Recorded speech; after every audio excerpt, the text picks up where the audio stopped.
This is day 79. I wanted to talk a little bit more about this new way of being. And one of the things that's true for me as it relates to these 79 days of meditation is that I'm able to see the process. So the process was, at first, I was on the merry-go-round inside the circus of my thoughts. Then after a while, I was able to release myself from the nucleus of that insanity and move more towards the edge and begin to have the observer's view. As time went on, I was actually able to detach from that ball of thread, the thread, of course, being all of my thoughts, and begin to really solidify my observer's perspective. And as that strengthened, what happened was, obviously, I became disentangled from my thoughts, which allowed me to observe them, which allowed me to not identify myself as my thoughts. So I'm feeling sad versus I am sad. And as I continue to pull back and really end up sitting from perhaps the divine's perspective, looking at it all, I've come to realize that the other great gift of meditation is that your initial identity with the ego mind and then the space in between allows you to come to your true identity, which for me, the true identity is the divine essence of who we are, that spiritual seed, if you will. This idea that much of who we are is invisible, is unseen, which is why meditation and other practices are so important, because they help connect you with that unseen and yet very real world.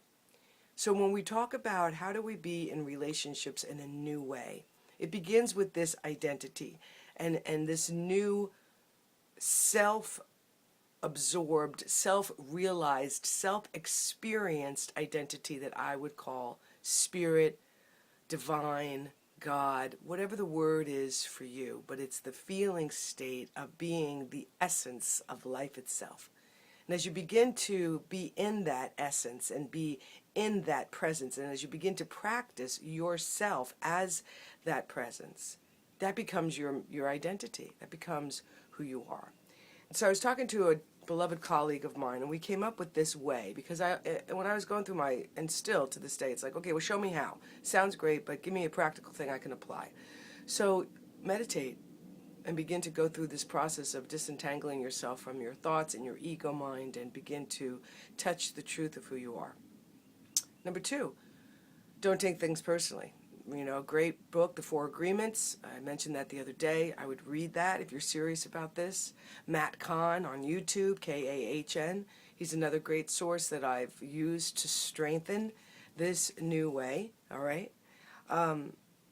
The next thing is decide that you're going to be of service. This was a huge thing that happened for me a couple of weeks ago when my colleague and I were going through an interesting experience, and I was having an ego reaction and an emotional reaction to what people were saying. And he said, you know, I'm here to be a healing presence. Whatever's going on for them that's being projected onto me, that's theirs. I'm here to be a healing presence. And that really struck me, because I knew that was a high calling. I knew it was higher than where I was, and I knew it was a place I wanted to reach towards. And so in the weeks that have passed since, I've had plenty more opportunities to really appreciate the depth of this choice. I'm here to be a healing presence. When you take on that, that becomes your role. You're no longer a daughter or a partner or a friend. You take on a new role. And what is the skill of that new role? To listen deeply. To simply listen deeply. How can you sit there and listen to people talk in a negative way about you? Well, number 1, because you know the truth of who you are. Number 2, you're no longer taking things personally, so you understand that's all inside them being projected onto you. Number 3, you're there to be a healing presence, so you recognize that because this isn't about you, you can understand that they're in pain. They are in pain. They're seeking love. They're seeking a relief from their pain. And as the healing presence, you are going to offer the space where that perhaps will happen for them. And how do you do that? By simply listening. Now, is there a point where perhaps you have heard enough? Maybe. You'll know. Be mindful of whether that's your ego beginning to take something personally and want you to get out of it, okay? But this is a new way. And I'm in the midst of practicing this. I have by no means mastered this, believe me. And I had a really tremendous swing into it the other day, like, yeah, I am fired up, this is it. And soon after that, hours later, I swung back into a deep and profound sadness and simply allowed that. Simply allowed these tears to just burst out of my eyeballs while I was washing the dishes because I was feeling pain and sadness myself. And so what I see that as happening is when you touch a high vibrational way, it's totally natural for all that's in the darkness, all that's low, to come up because you're shining the light on it. And when that happens, you have to love yourself, hold yourself, be gentle with yourself, and simply allow it. Just love it.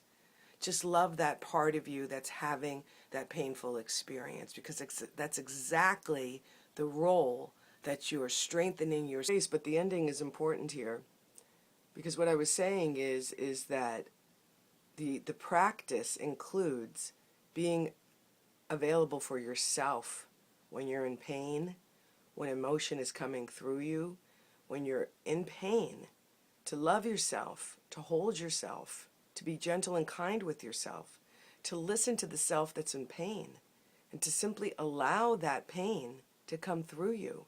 Because as you learn how to do that for yourself, you're going to have a much easier time being able to do that for another. This is the new way.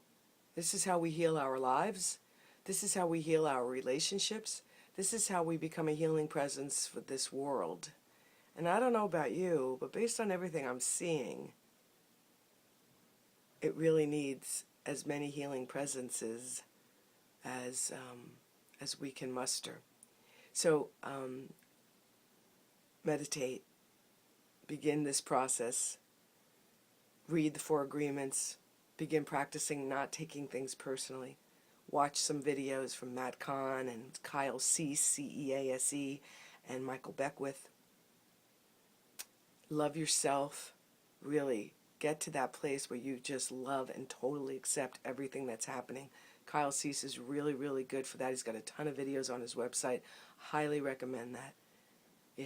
And choose this way of being a healing presence for yourself first, which will help you be able to do that for others.